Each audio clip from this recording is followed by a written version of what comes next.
Four life, four के five. हम्म, 5/22।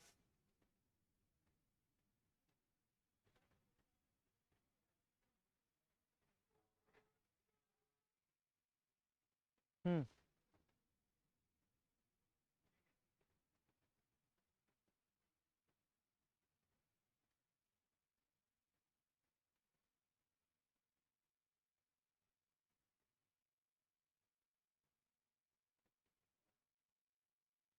अभी ठीक है। हाँ, राष्ट्रीय उद्यान बताइए। अभी देखना, एक बार बताना ऑल क्लियर है क्या। एक बार बस लिख देना ऑल क्लियर, तो मैं आगे बढ़ रहा हूँ।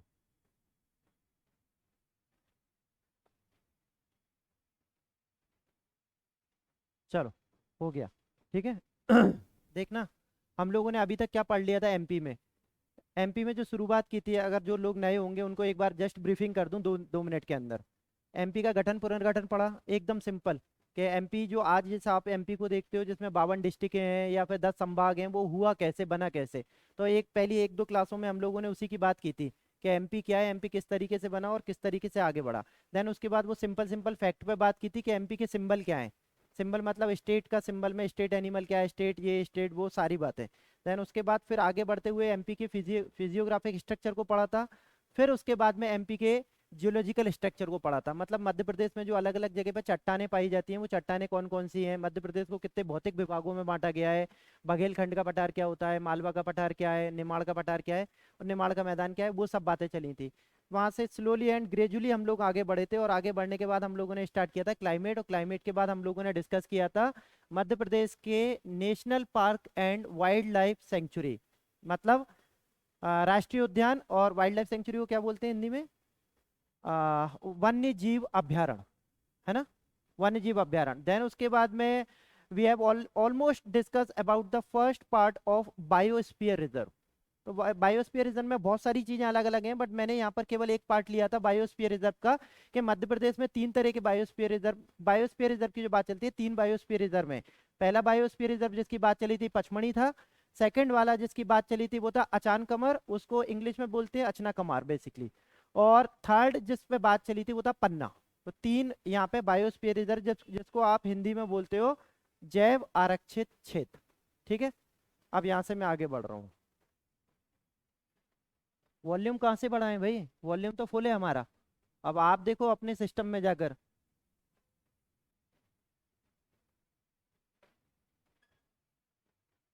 यहाँ से प्रॉपर है एकदम वॉल्यूम। आज ना मैं थोड़ा सा इंटरेस्टिंग ले रहा हूँ, नहीं तो आपका ना फिर मोनोटोनस हो जाएगा सारा। तो मैं वो चीज़ें ले रहा हूँ जो प्रीवियस टाइम में मैंने 8-10 साल के पेपर देखे और उसमें देखा कि एमपी पूछता ही पूछता है। तो हम फालतू की चीज़ों को भी एक तरफ हटाते हैं और वो इंटरेस्टिंग चीज़ें ले रहे हैं जो आ सकती हैं। तो उसमें से आज ले रहे हैं हम लोग सबसे important tribes of MP.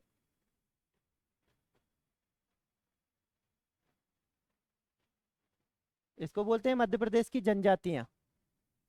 Madhya प्रदेश की जनजातियाँ। कोई इंग्लिश मीडियम तो नहीं है ना। आई विल स्पीक बोथ, हाँ, हिंदी एंड इंग्लिश साइमल्टेनियसली।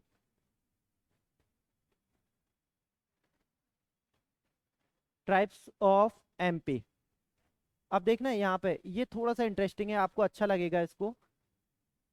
हम लोग बात कर रहे हैं ट्राइब्स ऑफ एमपी की, तो पहले कुछ फैक्ट की बात कर लेते हैं। There are 46 types present in our MP. Madhya Pradesh में 46 प्रकार की जनजातियां पाई जाती हैं।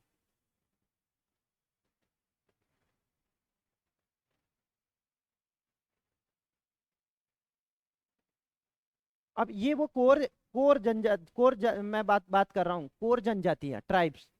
कोर जनजातियों की बात कर रहा हूँ, जैसे वो मेन जिनकी हम लोग बात करते हैं, गोंड है, भील है, बेंगा है, सहरिया हैं, भारिया हैं। ये सब मेन। अब इसकी भी कुछ सब ट्राइब होती हैं, ये है वो मेन ट्राइब, इन मेन ट्राइब की भी सब ट्राइब होती हैं। तो ये बेसिकली यहाँ पे बताया गया है सबसे पहला कि मध्य प्रदेश में 46 प्रकार की मेन जनजातियां पाई जाती हैं। हमें 46 तो पूरी नहीं पढ़ना, लेकिन हम केवल मेन मेन पे फोकस करेंगे यहाँ पर। ठीक है। हाँ ठीक है। Okay okay okay okay. दूसरा, मध्य प्रदेश जनजाति अनुसंधान एवं शोध केंद्र कहाँ पर स्थित है? ये मेरी तरफ से क्वेश्चन है, तो मैं चाह रहा हूं आप आंसर दें कि मध्य प्रदेश जनजाति शोध एवं अनुसंधान केंद्र, मध्य प्रदेश जनजाति शोध व अनुसंधान केंद्र। नो।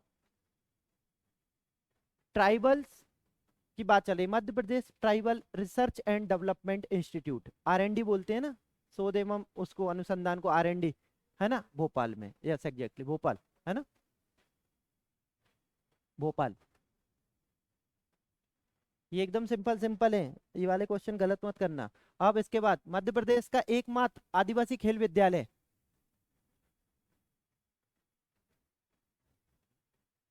एकमात्र आदिवासी खेल विद्यालय कहां पर? स्पोर्ट्स स्कूल कहां पर? अलीराजपुर। ठीक है, अलीराजपुर।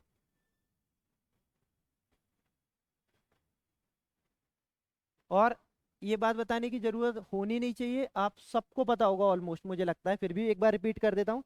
मध्य प्रदेश में ट्राइब्स की जो बात चलती है, कितना परसेंटेज है मध्य प्रदेश में टोटल परसेंटेज का?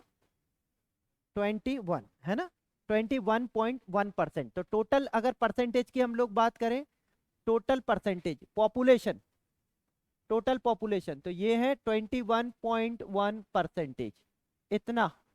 और ये ऑल ओवर इंडिया में सबसे हाईएस्ट है, मतलब एमपी ऑल ओवर इंडिया का सबसे पहला नंबर पे आता है। यहाँ पे सबसे ज्यादा ट्राइब्स भी हैं, सुनना ध्यान से, दो बात अलग अलग। नंबर ऑफ ट्राइब्स की जब बात चलती है, नंबर ऑफ ट्राइब्स की, तो भी एमपी का नंबर 1 आता है। और इसके अकॉर्डिंग अगर बात करें, तो इसके अकॉर्डिंग भी एमपी नंबर 1 है, तो दोनों केस में नंबर 1 है एमपी। फिर एक इंपॉर्टेंट, मध्य प्रदेश सॉरी इंदिरा गांधी जनजातीय आदिवासी विश्वविद्यालय,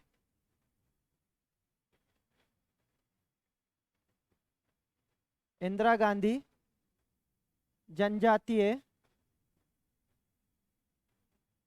विश्वविद्यालय कहां पर है? नो। अमरकंटक, अमरकंटक। और एक बात इसकी, ये जो यूनिवर्सिटी है, ये यूनिवर्सिटी सेंट्रल यूनिवर्सिटी के रूप में भी है।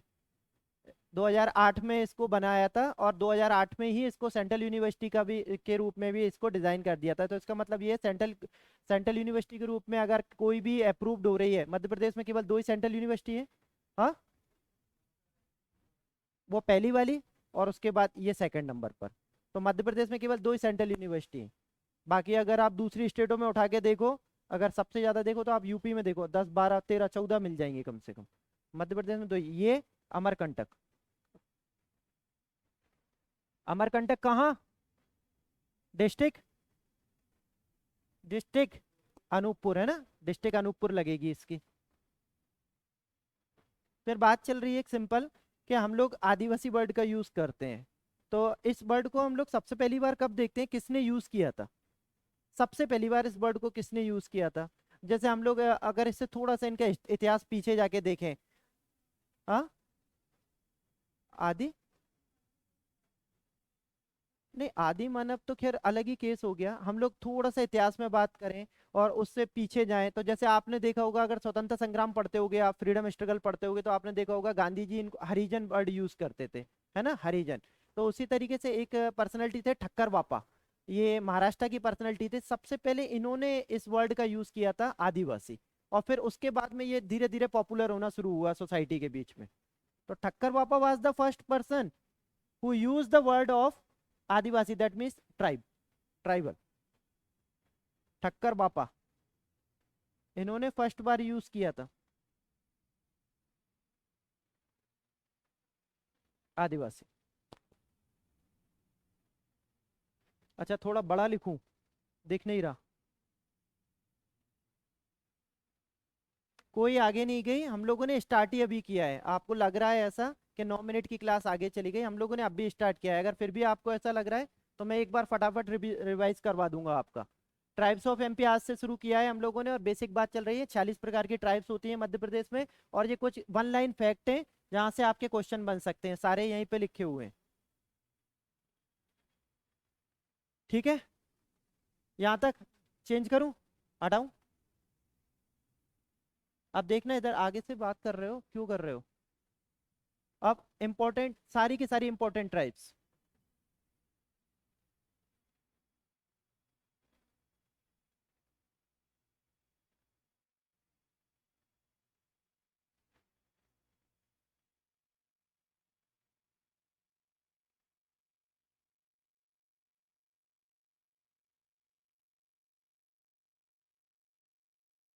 देखना, अगर मैं एमपी के मैप को कुछ इस तरीके से ड्रॉ करता हूँ, और इसमें हम लोग देखें कि हमें उन 46 में से कौन सी इंपॉर्टेंट ट्राइब्स के बारे में पढ़ना है जो सबसे ज़्यादा इंपॉर्टेंट है और जहाँ से मैक्सिमम क्वेश्चन बनते हैं। तो पहले हम लोग अगर जोग्राफिकल रूप पे उसको इंडिकेट कर लें, कि हम लोग देखें कि भौगोलिक रूप से वो ट्राइब्स कहाँ कहाँ पे कौन कौन सी हैं, तो हम देखते हैं ये जो मध्य प्रदेश का पूरा एरिया है, ये सारा का सारा, ये भील ट्राइब्स, यहाँ पर इस वाले एरिया में सबसे ज़्यादा भील ट्राइब्स रहती हैं।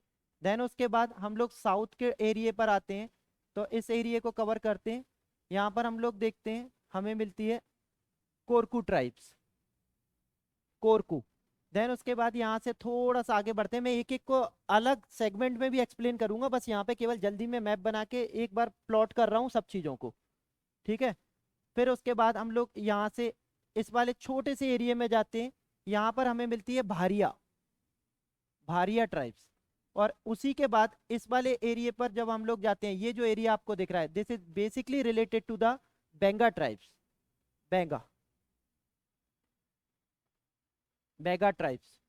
अब यहाँ से इस वाले पूरे एरिया तक अगर मैं आता हूँ, ये जो पट्टी मैंने यूज की है यहाँ पर, ये वाली, ये इसको मैं प्लस साइन से इंडिकेट कर रहा हूँ, ये वाला, this whole area is basically famous for the Gond tribes, Gond tribes.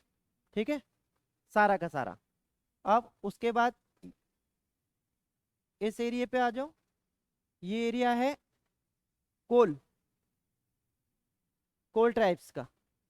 बस केवल इतना याद रखना कहाँ पे चल रहा हूँ मैं, ईस्ट में चल रहा हूँ, वेस्ट में चल रहा हूँ, या फिर कहाँ पे चल रहा हूँ, या फिर आपको वो थोड़ा सा वो क्लियर होगा जब हमने पहली क्लास में पढ़ा था कि मैं मालवा में हूँ, बुंदेलखंड में, बागेलखंड में। ठीक है, अब ये जो एरिया है पूरा का पूरा यहाँ तक का, ये जो एरिया आपको दिख रहा है, ये है सहरिया ट्राइब्स का, ये है सहरिया ट्राइब्स। और इसके बाद ये जो छोटा सा हिस्सा यहाँ दिख रहा है, ये है पनिका। अभी बिल्कुल छोटा सा हिस्सा, मध्य प्रदेश का बीच वाला पार्ट, भोपाल डिवीजन और भोपाल के सराउंडिंग एरियाज का जो पार्ट बच रहा है यहाँ पर, उसकी अगर मैं बात करूँ तो यहाँ पर इस छोटे से पार्ट में यहाँ पर छोटी सी जनजाति पाई जाती है, और वो है पारधी, पारधी। ये वो पारधी लोग होते हैं ना, वो इत्र मित्र बेचने का काम करते हैं। उनके अलग अलग बहुत सारी वैरायटी होती है, चीता पारधी, बंदर पारधी, इत्र पारधी। और वो सेंट बेचते हैं, वो एक वो रखते हैं ना अपने पास में, एक डलिया टाइप की रखते हैं, उसमें वो इत्र बेचते घूमते रहते हैं, आपने देखा होगा, उनकी बात चल रही है। तो इस तरीके से आप देखो, अगर बेसिकली एक बात करें सिंपल, देखना मध्य प्रदेश का आपको पूरा ऑल ओवर एरिया जो कुछ इस तरीके से दिखता है, उसमें अलग अलग ट्राइब्स दिखती हैं। अब इन ट्राइब्स की अगर हम सिंपल बात करें कि ये tribes basically western western side में सबसे ज्यादा है। ये जो एरिया है ना, this is the highly concentrated area of the, सबसे ज्यादा पूरा का पूरा।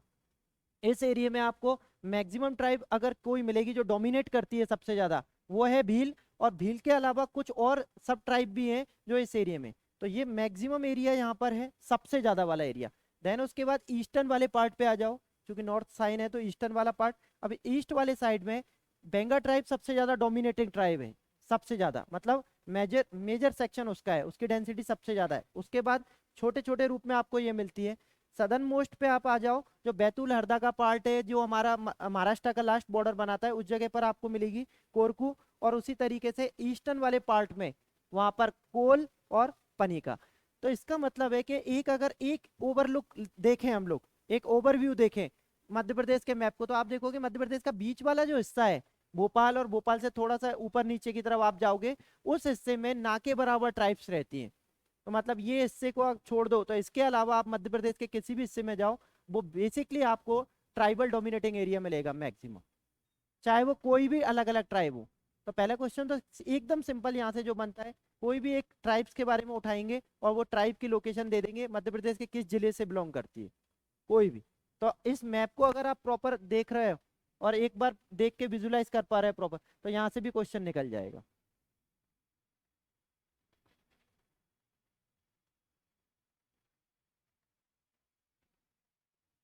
क्यों?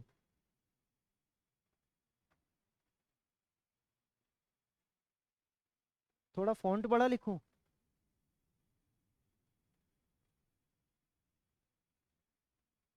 हाँ ठीक है, आप लिख दूंगा।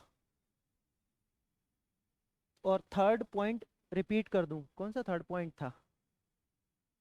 ये वाला, मध्य प्रदेश का एकमात्र आदिवासी खेल विद्यालय, तो मैंने लिखा ही नहीं विद्यालय। तो यहाँ पे जो बात चल रही है इसके केस में, ये है स्पोर्ट्स स्कूल, स्पोर्ट स्कूल। तो उसकी बात चल रही थी, उसको अलीराजपुर लिखा था।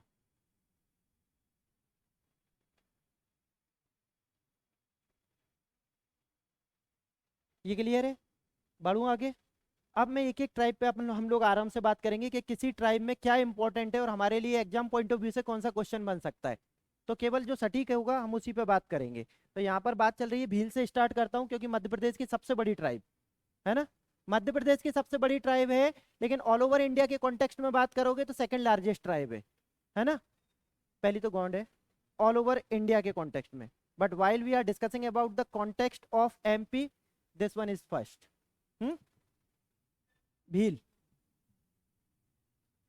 फर्स्ट मेजर, मतलब पहली बड़ी, पहली बड़ी ट्राइब्स इसको बोल सकते हो, या फिर सबसे ज्यादा संख्या में। सबसे ज्यादा संख्या का मतलब है कि पूरे एरिया में भी सबसे ज्यादा है, और जनसंख्या के हिसाब से देखो तो जनसंख्या के हिसाब से भी भील का नंबर सबसे पहला आता है। तो पहले दो पॉइंट तो आपको यही लिखना है, भील का सबसे पहला, मध्य प्रदेश की सबसे बड़ी ट्राइब। दूसरे नंबर पर अगर इंडिया के कॉन्टेक्स्ट में आता है तो इंडिया के लिए मैं भारत की दूसरी सबसे बड़ी ट्राइब, भारत की दूसरी सबसे बड़ी ट्राइब, ट्राइब मतलब वही जनजाति। ठीक है, अब हम लोग आगे बढ़ रहे हैं। अब यहाँ पे देखना इधर, इसका एरिया की बात करें तो अब अगर इसके एरिया को थोड़ा सा एक्सप्लिसिटली पढ़ें हम लोग बात करें, तो आप देखो कि यहाँ पर ऊपर से लेके मैं बात कर रहा हूँ, ऊपर से मतलब मंदसौर रतलाम से लेकर, तो मंदसौर रतलाम और ये पूरा का पूरा एरिया, इसके बाद धार का एरिया, धार के बाद झाबुआ, झाबुआ के बाद अलीराजपुर, और अलीराजपुर के बाद में छोटा सा एक पार्ट, कहीं छोटा सा एक पार्ट का मतलब इंदौर का पार्ट। तो बेसिकली पूरे के पूरे मालवा रीजन का हिस्सा, बेसिकली पूरे के पूरे वेस्ट वाले पार्ट का एरिया, इस पूरे के पूरे पार्ट में रतलाम मंदसौर से लेकर बुरहानपुर तक ये ट्राइब मिल जाएगी, भील ट्राइब। ये ट्राइब मिलेगी जिसका नाम है भील ट्राइब। तो ये पूरा का पूरा तो रीजन हो गया। अब इस रीजन में से आप चाहो तो तीन चार कोई भी डिस्ट्रिक्ट के नाम लिख लो, जिससे बात के समय में आपको याद रहे। अब इतनी सारी डिस्ट्रिक्ट तो लिखोगे नहीं आप कि पूरी की पूरी यहाँ से यहाँ तक, तो इस जगह पर भील मिलती है। अब ये भील ट्राइब के बारे में क्या बोला जाता है, ये भील ट्राइब का ओरिजिन कहाँ से हुआ? तो भील ट्राइब के बारे में बोला जाता है, भील ट्राइब जो भील जनजाति है, इसका ओरिजिन हुआ है एक वर्ड भिल्ल से। भिल्ल नाम का एक वर्ड है, इससे इसका ओरिजिन हुआ है, और ये वर्ड तमिल वर्ड है। तो मतलब ये जो वर्ड है ये तमिल से आया है, और तमिल से आने के बाद में तो इसका मतलब क्या होता है एक्चुअली, इसका मतलब होता है बो एंड एरो। मतलब बो एंड एरो मतलब वो जो धनुष बाण होता है ना, उसको बोलते हैं बो एंड एरो, धनुष एवं बाण उसका मतलब होता है। तो मतलब वो ट्राइब जो धनुष बाण को धारण करती है और उसी के साथ रहती है, वो उनका जो मौलिक शस्त्र के रूप में, तो उसको बोला जाता है भील। तो ओवर द पीरियड इसका नाम धीरे धीरे धीरे धीरे भिल्ल से चेंज होता होता होता होता भील हो गया। तो बेसिकली अगर इस ट्राइब की बात करें तो इस ट्राइब का जो डोमिनेटिंग सेंटर है वो राजस्थान में मिलता है सबसे ज्यादा। बट चूंकि हमारा ये वाला पार्ट, ये पूरा का पार्ट, इसका मैक्सिमम पार्ट हमारा राजस्थान से टच होता है, तो फिर धीरे धीरे उनका इन्फ्लुएंस, उनका माइग्रेशन यहाँ पर भी होना शुरू हुआ। और फिर इसके बाद ये जो पूरा सेक्शन है यहाँ पर आपको मेजर पूरा का पूरा कंसंट्रेशन भील ट्राइब का मिलेगा, सारा का सारा। तो भील ट्राइब की उत्पत्ति भिल, सिंपल। अब ये ऐसे क्वेश्चन ऐसे बन के आते हैं, भील जनजाति की उत्पत्ति किससे हुई है, फिर 4 वर्ड दे देगा चुन के। हाँ, तो ये भील इस, अब सेक्शन आप समझ गए। अब उपजातियां इसकी भील की, मतलब ये तो मेन ट्राइब है, इस ट्राइब की भी कुछ सब ट्राइब है जो सबसे ज्यादा फेमस है। उसमें है भील में भिलाला, पटेलिया और बरेला, ये 3 सबसे ज्यादा फेमस है। जो जरूरी है बस केवल वही, इसमें 3 उपजातियों में, एक है भिलाला, एक है पटेलिया और एक है बरेला, एक है बरेला। ये 3 सबसे इंपॉर्टेंट है, ये इसकी सब ट्राइब है, मतलब जनजाति की भी उप जनजाति। नोट्स अपलोड हो तो गए मेरे ख्याल से आपके, एक बार देखना आप जाके उसमें, मुझे लगता है शायद कर दिए सर ने नोट्स अपलोड। वो पीडीएफ सेक्शन में जो आप नोट्स मांग रहे थे वो आपने यहाँ पे कमेंट में लिख के दिया है, आप एक बार चेक करना, मेरे ख्याल से मुझे लगता है शायद कर दिए उनने। ठीक है,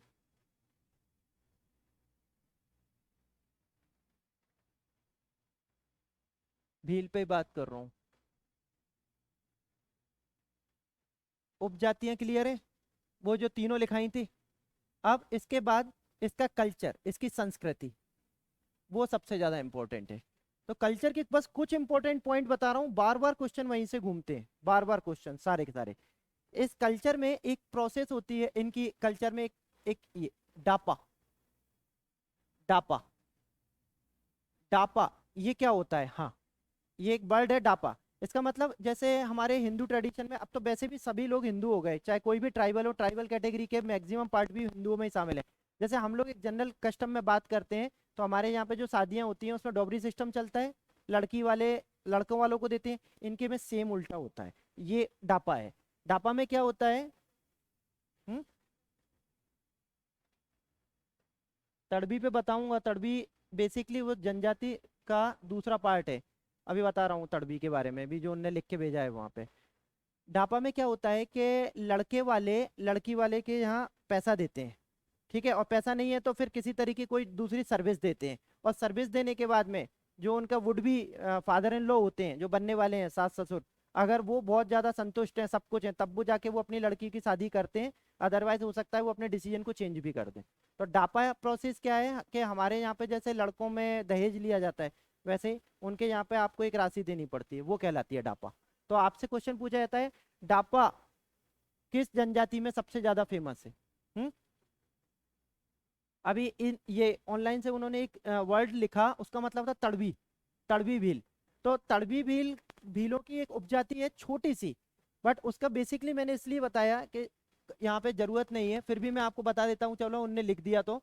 तड़बी भील, सुनना जरा, Tadvi Bhil are those Bhil who are converted into the Islam. मतलब भीलों में भी कुछ भील ऐसे हैं जिन्होंने ओवर द पीरियड, ये उस जगह पे रह रहे थे, इस जगह पे जिस पे हम लोग बात कर रहे थे, इस जगह पर, यहाँ पर, और उसके बाद में जैसे जैसे ऊपर से हम लोगों ने देखा एंशियंट इंडिया का टाइम पीरियड खत्म हुआ, तो उसके बाद में मुगल आना शुरू हुए। तो मुगलों का जब इन्फ्लुएंस यहाँ पे होना शुरू हुआ, तो आपने देखा होगा मुगलों ने जब आना शुरू किया तो अकबर ने यहाँ पर आना शुरू किया, और अकबर ने इस एरिया को जीत लिया। और इस एरिया को जीतने के बाद अकबर ने फिर यहाँ पर रानी दुर्गावती के साथ लड़ाई की, तो उसने गोंडवाना का राज्य भी जीत लिया। तो जब मुगलों ने धीरे धीरे धीरे धीरे मध्य प्रदेश के क्षेत्रों में इंटर करना शुरू किया, तो अब उनकी 2 कंडीशनें थी। अगर आपको ऊंचा पद और अपना रिस्पेक्ट चाहिए तो आप इस्लाम को स्वीकार कर लो, तो मैक्सिमम कई लोगों ने इस्लाम को एडॉप्ट किया। ये केवल भील जनजाति के केस में नहीं है, अगर आप यहाँ से हटा के दूसरा एस्पेक्ट देखोगे तो गौंड जनजाति के केस में भी मिलेगा। जब हम लोग मध्य प्रदेश का पुराना इतिहास उठा के देखेंगे, तो उन्होंने वर्ड का यूज किया तड़बी भील। तड़बी भील भीलों की वो जनजाति है एक छोटी सी, जो आज के समय में इस्लाम को कबूल कर चुके हैं, इस्लाम धर्म धारण कर चुके हैं। और इस जनजाति के लोग भी अगर आपको मिलेंगे तो वो मिलेंगे कहाँ पर, बेसिकली वो इस जगह पर मिलेंगे, बुरहानपुर, और बुरहानपुर खंडवा खरगोन के नीचे वाला पार्ट। तो स्पेसिफिकली ये लोग मिलेंगे आपको महाराष्ट्र वाले पार्ट में सबसे ज्यादा। महाराष्ट्र का मतलब वो पार्ट, वो अकोला, अकोला के बाद अजंता, अजंता के पास में वो पूरा का पूरा जो पार्ट है ना अमरावती वाला, तो लास्ट जो बॉर्डर का पट्टी लगती है हमारी, उस जगह पर, तो वो लोग कहलाते हैं तड़बी भील, जो लोग इस्लाम को कबूल कर चुके हैं, इस्लाम में कन्वर्ट हो चुके हैं आज के समय में। ठीक है, तो मैं एक बार बोल दूंगा सर को, अगर अपलोड नहीं हुआ तो आप टेंशन मत लीजिए, आप अभी तो पढ़ लीजिए, नहीं तो 1 घंटा भी निकल जाएगा। ठीक है, तो तड़वी भील का उनको बताना था तो बता दिया। अब एक सबसे इम्पोर्टेंट था इसमें, 1 मिनट बस।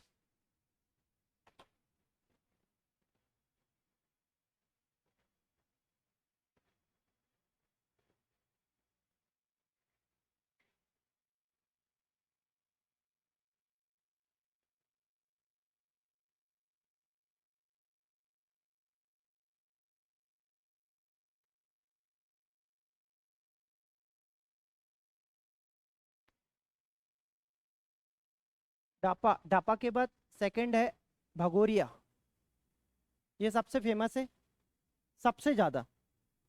भगोरिया, ये क्या है?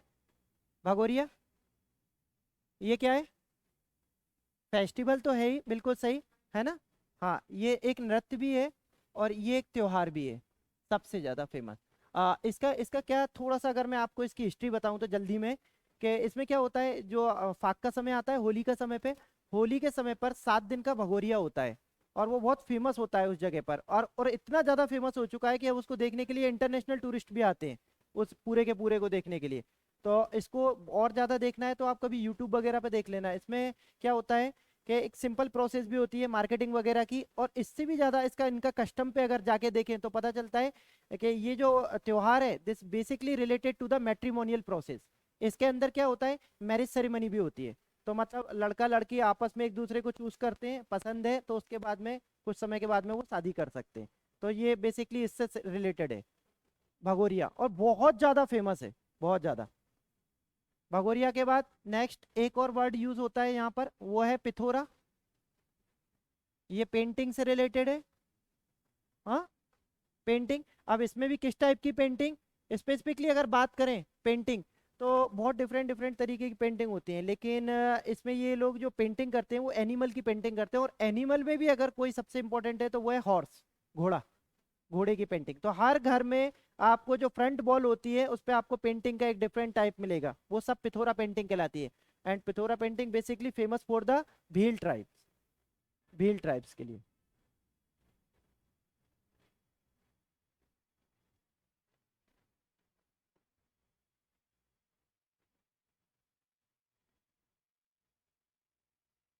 ठीक है, पिथोरा के लिए फेमस 2 पर्सनैलिटियों के नाम बस केवल, एक है भूरी बाई,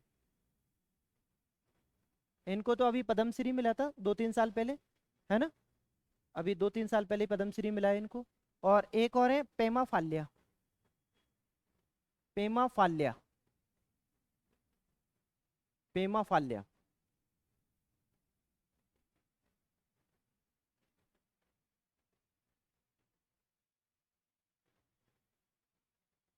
फाल्या, फाल्या, पेमा फाल्या।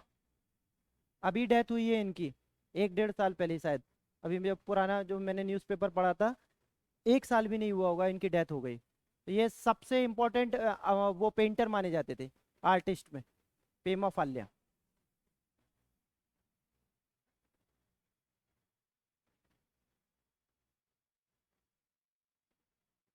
बड़े आगे, भील के बाद सेकंड ले रहे हैं हम लोग गोंड, गोंड ट्राइब। अब देख लेना एक बार फिर से, गोंड ट्राइब का एरिया कौन सा है, देखना। तो मैं यहाँ पे बताने जा रहा हूँ कि गोंड ट्राइब क्या, भारत की सबसे बड़ी ट्राइब है ना, और मध्य प्रदेश की दूसरे नंबर की सबसे बड़ी ट्राइब, भारत की सबसे बड़ी, मध्य प्रदेश की second largest, largest tribe of India and the second largest tribe of MP.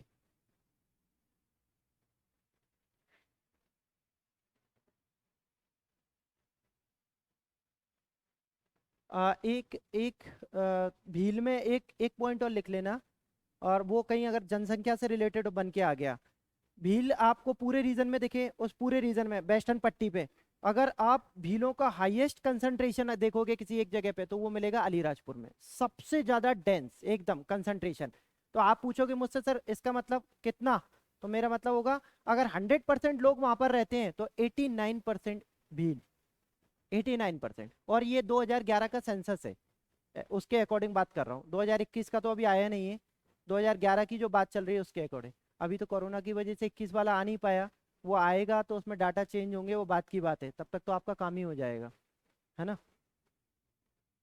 अब गोंडों की बात चल रही है, गोंडों का ये एरिया है पूरा, तो इसका मतलब गोंड ट्राइब्स कहाँ पे रहती है। गोंड ट्राइब अगर आप देखो तो यहाँ पे ये छत्तीसगढ़ का बॉर्डर लगता है हमारा, ये छत्तीसगढ़ के बॉर्डर से शुरू होके यहाँ तक, मतलब नर्मदा नदी के दोनों तट के, नॉर्दर्न से लेकर साउथ पे, तो नर्मदा नदी के दोनों तट पर अगर आप देखोगे तो नर्मदा नदी पूरी फ्लो कर रही है, जैसे नर्मदा नदी अमरकंटक से निकलते हुए सीधे फ्लो करती हुई जाती है। तो आप देखोगे यहाँ पर इस पूरी पट्टी पर और नीचे वाली पट्टी पर, इसका मतलब ध्यान से सुनना, इसका मतलब ये भारिया, ये बेंगा, ये जितनी भी हैं, ये सब बेसिकली गोंडों की ही सब ट्राइब है।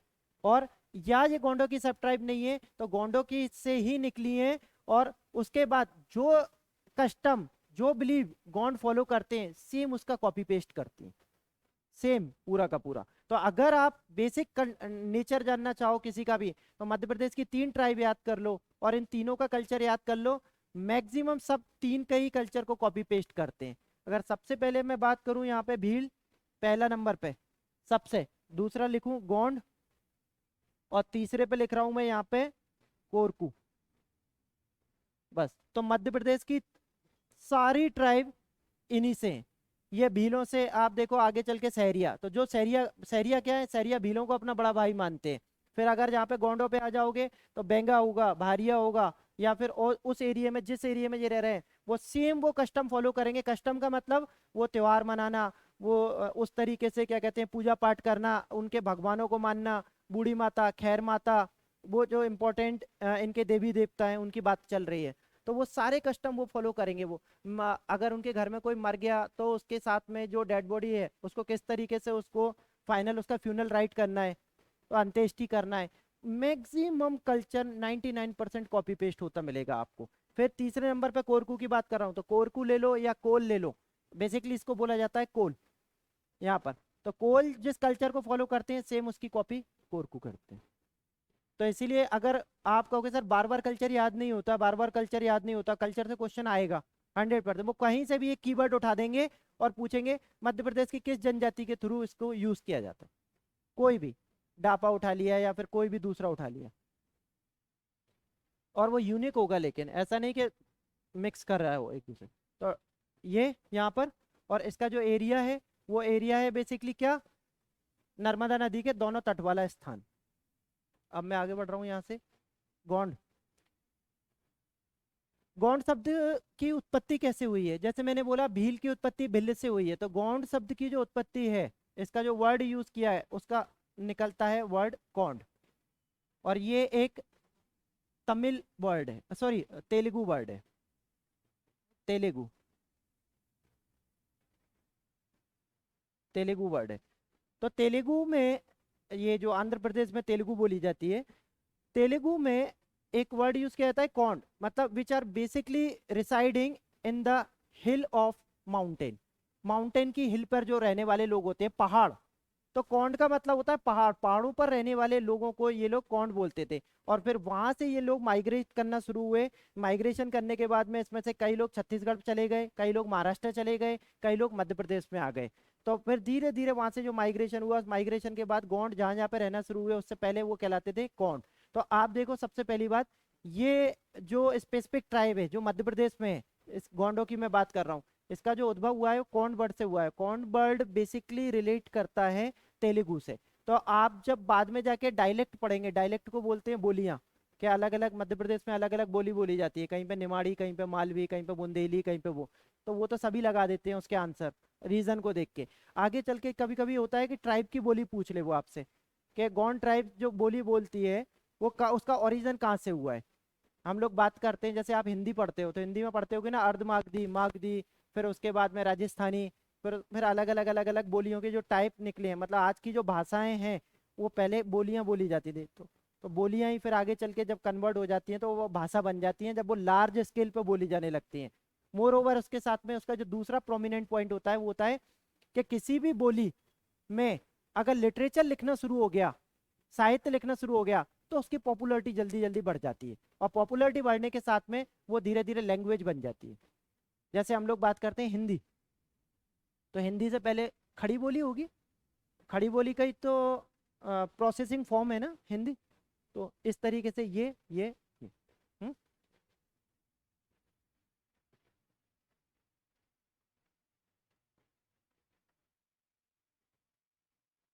हाँ मैं आज बोल दूंगा उनको, मैं आज आज आज बोल दूंगा उनको, वो दे देंगे आपको।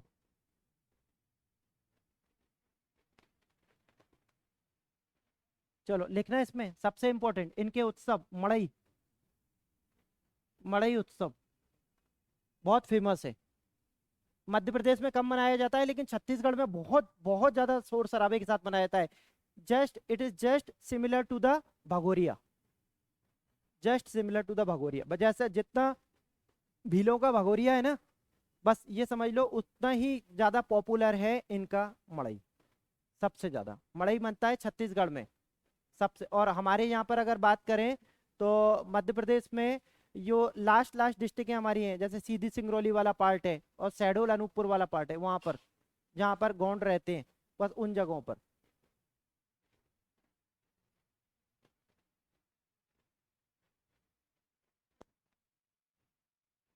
फिर घोटुल,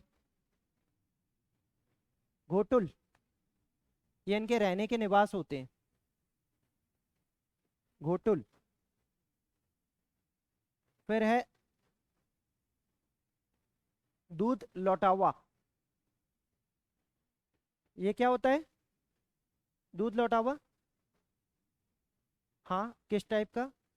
ये भी मैट्रिमोनियल प्रोसेस है, मैट्रिमोनियल प्रोसेस। इसमें क्या होता है, इनका मानना है कि आपस में शादी हो सकती है, मतलब किसी ने एक किसी के लड़के को ले लिया और उसके बाद में वहां से वो लड़की को दे दिया, तो मामा बुआ में शादी का ऐसा रिवाज का बताते हैं कि ऐसा चलता है। तो वो बेसिकली ये इससे रिलेटेड है, दूध लौटा हुआ, दूध लौटा हुआ। तो इसमें क्या है, दूध का लौटाना बोला जाता है इसको, ऐसा बोला जाता है।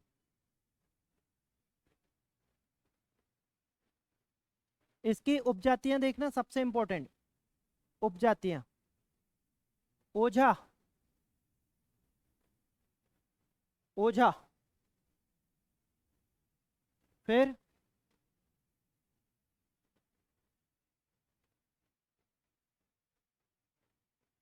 सबसे इंपॉर्टेंट है इसमें ओझा के बाद जो सिलेक्टेड है, वही बता रहा हूँ बस।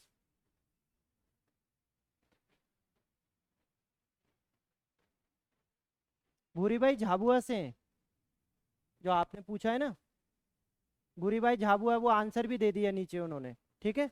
भूरी भाई झाबुआ। हम्म। अगरिया है ना। अगरिया में है तो बहुत सारी, पर मैं वो देख रहा हूँ जहाँ से क्वेश्चन है। अगरिया है, सोलहास है ना। और उसके बाद में वो प्रधान, प्रधान भी है, तो लिख ही लो चलो आप सब, ठीक है। अगरिया, अगहरिया, फिर प्रधान, और फिर है सोलहास। अब देखना इधर, ये वो झाड़ फूक करने वाले, जो झाड़ फूक करके वो दवाइयाँ, और वो फिर उसके बाद में वो बीमारियां खत्म करने वाला काम, तो ओझा के पास जाने वाला। फिर अगरिया के कौन, यस एग्जैक्टली, है ना। कि इसमें वो बात चल रही है, अगरिया ट्राइब जो होती है वो लोहे का काम करती है, और ये ट्राइब सबसे पहले ये मानती है कि पूरे विश्व में सबसे पहला हमने लोहा खोजने का काम किया था। और इसीलिए इनके जो भगवान है, इनके देवता हैं, उनको बोलते हैं लोहासुर, अगरिया ट्राइब्स के। अगरिया, अगरियाओं का जो मेन काम होता है वो होता है लोहे का काम करना। तो जो लोहा निकालते हैं, लोहे को फिर पिघलाते हैं, पिघलाने के बाद में फिर उससे अलग अलग तरीके के काम करना, तो वो इक्विपमेंट बनाने का काम करते हैं, वो उससे जुड़ा होता है। प्रधान लोग कौन होते हैं, इसको हम लोग आज के समय में बोलते हैं प्रधान, है ना। तो ये थोड़ा सा इनका स्टेटस अपर होता है। तो ये लोग जो होते हैं वो बेसिकली क्या करते हैं, मंदिरों में पूजा पाठ का काम करना, पंडित वगैरह का काम करना, उससे जुड़ा होता है। और वो जो है लास्ट वाला, वो लोग होते हैं कारपेंटर, बढ़ई का काम करने वाले, सोलहास टाइप के जो लोग होते हैं ना, वो बढ़ई का काम करते हैं। वो कारपेंटर जो होते हैं ना, लकड़ी को काटना पीटना, फिर उसके बाद में उसका जो अलग काम करना, वो उससे जुड़े थे। तो सबके अलग अलग प्रोफेशन है, लेकिन सब बेसिकली इन्हीं के पार्ट है। ठीक है, सब इन्हीं के पार्ट है। और पेमा फालिया भी वहीं के हैं। और घोटुल, आप आपका कनेक्शन टूट रहा है क्या? घोटुल हो तो गया। घोटुल के बारे में हमारी बात चली थी। घोटुल क्या होता है? घोटुल एक तरीके का निवास स्थान है, और जो युवाओं का निवास स्थान बोला जाता है। तो बेसिकली घोटुल के बारे में हम लोगों ने क्या बोला था? निवास स्थान, है ना? यहाँ पे जो बात चली थी, ये रहने का निवास स्थान उनको, जैसे घर होते हैं, कुटिया लिख दिया उनने, कुटिया, बस यही है।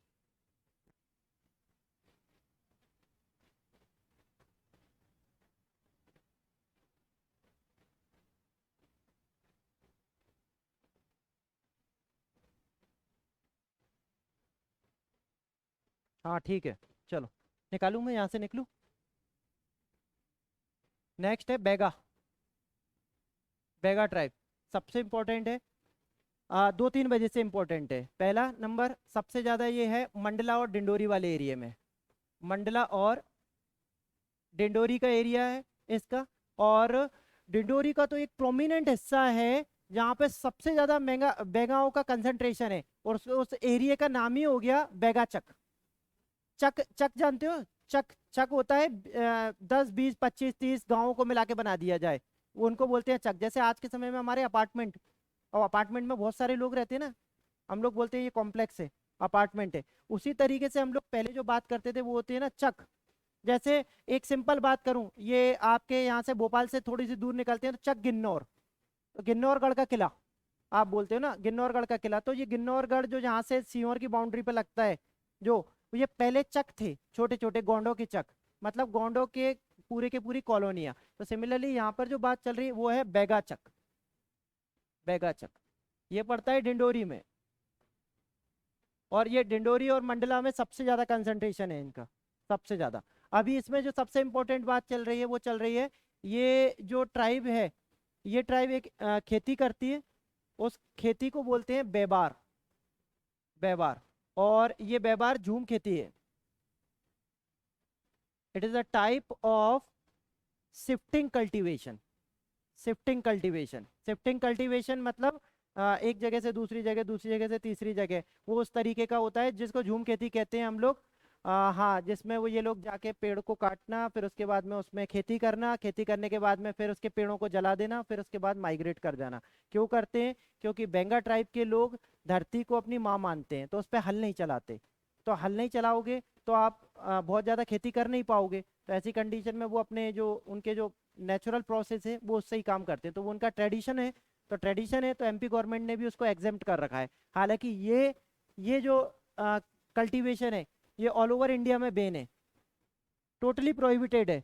लेकिन फिर भी कुछ स्पेसिफिक लोगों के लिए इसको अलाउ करा है, उसमें से हमारे मध्य प्रदेश में ये बेंगा ट्राइब भी है। और बेंगाओं के बारे में क्या बोला जाता है? मोस्ट बैकवर्ड ट्राइब, अति पिछड़ी जनजाति। अति पिछड़ी जनजाति। आपको पता है जनजातियों में भी तीन जनजातियां ऐसी हैं जो मध्य प्रदेश में बहुत ज्यादा अति पिछड़ी हैं, मोस्ट बैकवर्ड है। बेंगा, सहेरिया और भारिया, है ना? तो हम लोग उसमें से एक देख रहे हैं, उसकी बात कर रहे हैं, बेंगा। मतलब आप देखो, कोई भी गवर्नमेंट के फॉर्म निकलते हैं, कोई भी गवर्नमेंट के फॉर्म आप देखना, तो ट्राइबल कैटेगरी को तो जो रिजर्वेशन प्रेस्क्राइब है वो तो मिलता ही है। उसमें भी ये जो तीन है, इनके लिए अलग नॉर्म्स है। आप सारे के सारे नोटिफिकेशन को प्रॉपर उठा के देखना, चाहे कोई भी देख लेना, ठीक है? आप यहाँ से लेके पीएससी तक का देख लेना, कांस्टेबल से लेके, आपको वो सारे के सारे नॉर्म्स मिलेंगे सब। लेकिन उसमें भी बेंगा, भारिया, सहरिया के लिए कुछ अलग मिलेंगे। मतलब उनके ना के बराबर पैसे खर्च हों, और उनको नौकरी जितनी अच्छी वो चाहते हैं, जितना वो पढ़ सकते हैं उसके अकॉर्डिंग नौकरी मिल जाए, वो सारी व्यवस्था गवर्नमेंट के थ्रू की जाती है।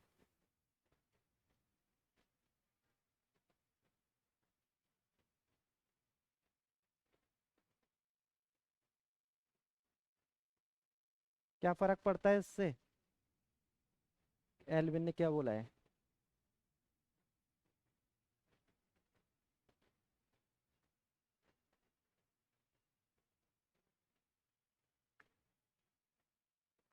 थोड़ा और बड़ा लिखूं?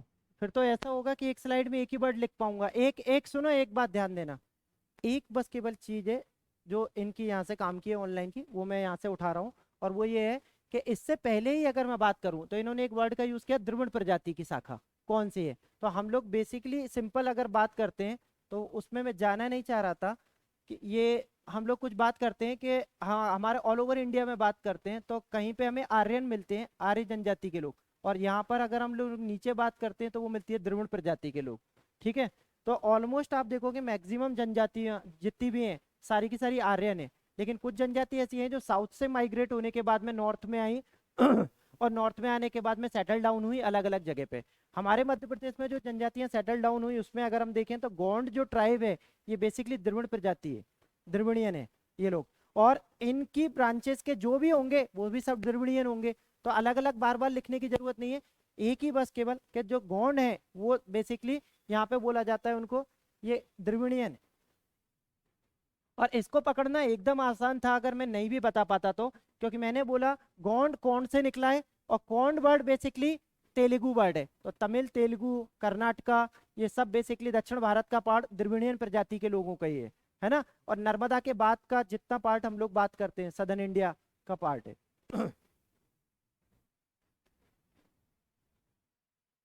बड़े पूर्वा कहलाती है इनकी इनकी रहने की बस्तियां, पूर्वा इनकी बस्तियां कहलाती हैं, रहने की जगह स्थल पूर्वा, ये इंपॉर्टेंट है।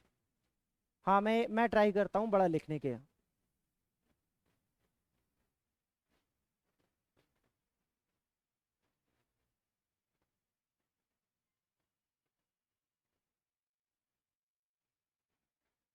ठीक है, उपजातियां और लिख लो जो इंपॉर्टेंट है, उपजातियां,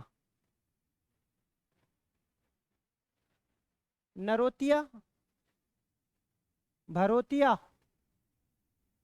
और उससे भी ज्यादा ये आ सकती है बिजवार, ये थोड़ा सा स्टैंडर्ड हाई है। ये लोग वो लोग होते हैं जो लैंडलॉर्ड होते हैं जिनके पास जमीनें ज्यादा होती हैं, अच्छी जमीनें होती हैं, तो इनको कहीं जाने की जरूरत नहीं है। ये थोड़ा सा ना मतलब स्टेटस इनका थोड़ा अपर रहता है, नरोतिया, भरोतिया और भिजवार।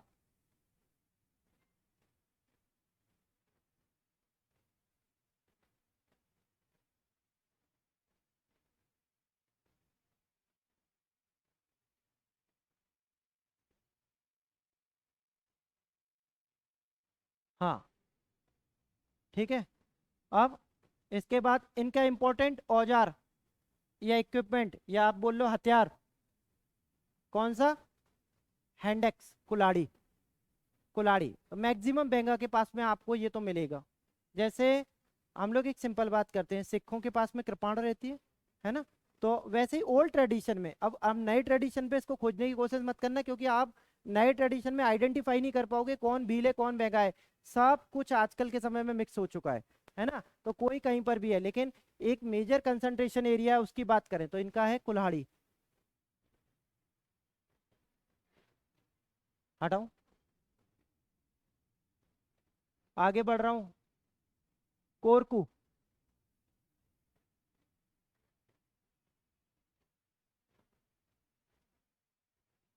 कोरकू कहाँ पर सबसे ज्यादा,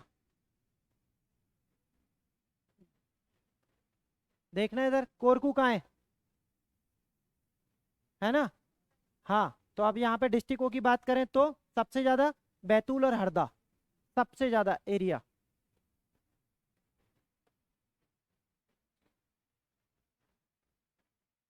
बैतूल और हरदा, महाराष्ट्र से हमें कोई मतलब ही नहीं, हम तो एमपी की बात करेंगे, बॉर्डर बॉर्डर वही है, यस बॉर्डर वही है, ठीक है। बैतूल और हरदा में कोरकू सबसे ज्यादा। कोरकुओं का मतलब क्या होता है, कोरकू का मतलब होता है लोगों का समूह, a group of people, a group of people, लोगों का समूह, कोरकू का मतलब होता है। दो इंपॉर्टेंट तरीके के डांस या फिर बोल सकते हो आप कल्चर में इनके सबसे ज्यादा फेमस हैं, डांस के टाइप है, एक है चटकोरा, चटकोरा, और एक है अटारी, एक है अटारी, चटकोरा और अटारी ये बहुत ज्यादा फेमस है।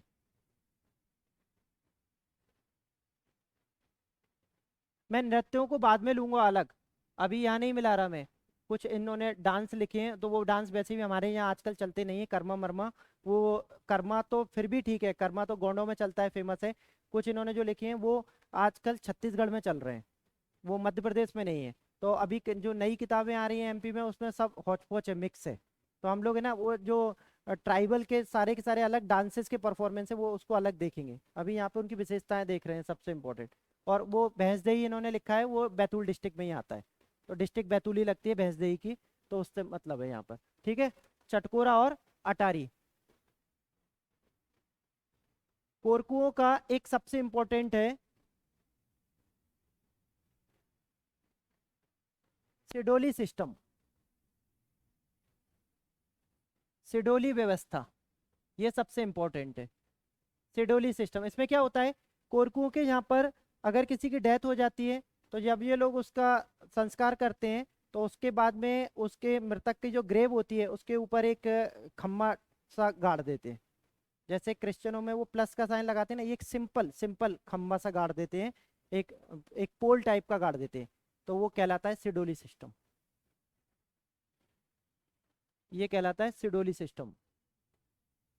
मतलब मृतक को दफनाने की प्रथा, एक तरीके से कि मृतक को किस तरीके से दफनाना है, उसके पूरे के पूरे क्रियाक्रम को जो करना है, अंत्येष्टि को करना है, वो कहलाती है सिडोली सिस्टम। तो अगर कभी आए तो याद रखना।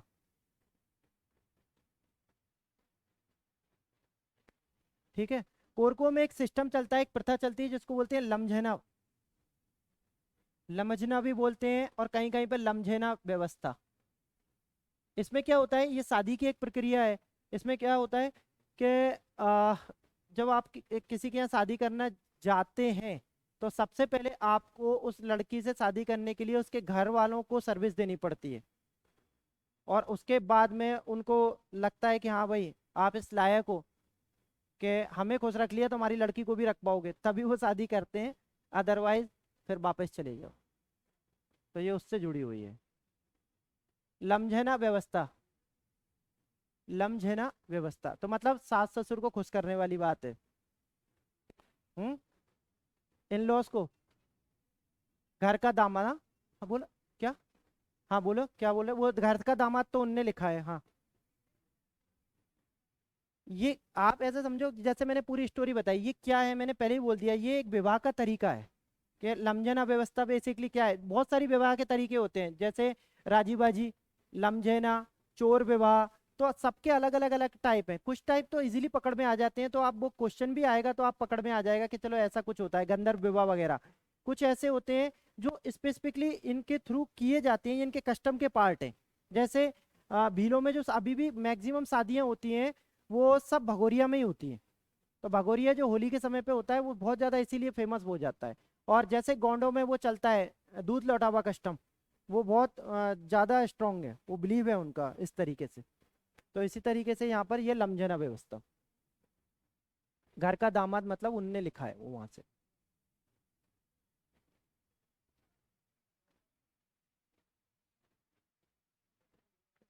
ठीक है, और दो पार्ट और एक बात और लिख लेना, इनके त्योहारों में एक सबसे इंपॉर्टेंट है खम्ब स्वांग, खम्ब स्वांग, ये एक इंपॉर्टेंट त्योहार है। और एक दूसरा मेघनाथ, मेघनाथ बेसिकली इनमें नहीं चलता, सबसे ज्यादा मेघनाथ चलता है, मेघनाथ गोंडों में भी चलता है, मेघनाथ गोंडों में भी चलता है मेघनाथ, लेकिन ये भी फॉलो करते हैं उसे।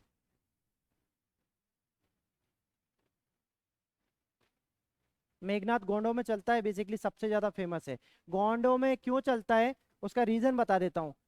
मेघनाथ रावण का लड़का था, है ना। तो ये जो गोंड ट्राइब है, ये अपने आप को पुलत्सवंशी गोत्र का बताती है, और रावण भी पुलत्सवंशी गोत्र का था, मतलब ब्राह्मण था और। तो अपने आप को जब ये द्रविड़ियन थे, द्रविड़ियन जब नॉर्थ इंडिया में आते हैं, तो नॉर्थ इंडिया में उस समय कास्टिज्म बहुत चलता था, वही ब्राह्मण क्षत्रिय शूद्र वाली परंपरा। तो उस वजह से इन लोगों ने अपने आप को सोशल अपलिफ्टमेंट देने के लिए, अपने आप को सोशल ऊपर बढ़ाने के लिए कुछ इस तरीके की व्यवस्था बनाई, जिसमें इन्होंने अपने आप को पुलत्सवंशी गोत्र से जोड़ा। तो उसी वजह से आप देखोगे कि ये बेसिकली ये मेघनाथ वगैरह को जो एक सिंपल कस्टम में हम लोग करते हैं ना दशहरे पे, ये उन सबको नहीं करते, उनकी पूजा करते हैं, है ना। तो ये यहाँ पर भी है, लेकिन अगर इससे ज़्यादा फोकस देना है तो वहां पर दे सकते हो गोंडों में। हम्म, नहीं कुछ भी नहीं करते, कुछ भी नहीं करते वो लोग, उनको कोई मतलब नहीं है इससे। हाँ, इसीलिए नहीं करते ना वो लोग, उन्हीं के कुल का मानते हैं वो अपने आप को। ठीक है, तो अभी तो इतना ही रख लेते हैं, ये थोड़ा सा बड़ा है, इसको कल और आगे बढ़ाएंगे जल्दी से। ठीक है, ये टेक्निकल एरर के कारण थोड़ी दिक्कत हो जाती है। और सुनना, 1 मिनट रुको जरा, मैं वाइंड अप कर रहा हूँ। ये वहाँ से उन्होंने वो लिखा है चंद्रमा, और वो उसका कोई मतलब नहीं है यहाँ पर, कि महादेव और चंद्रमा इनके मुख्य देवता हैं, इससे भी इम्पोर्टेंट और भी हैं दूसरे। ठीक है, लेकिन ठीक है, वो इतने में हम लोग एक आध जो बचा है ना वो उसको कल लेके इसके सारे वाले जो हैं फटाफट से कल रिवाइज कर लेंगे। ठीक है, अभी आपका तीसरा लेक्चर होगा शायद, इसलिए वो टाइम नहीं है, फिर वो आपको वो हो जाएगा मिसमैच। कल मिलते हैं, थैंक यू।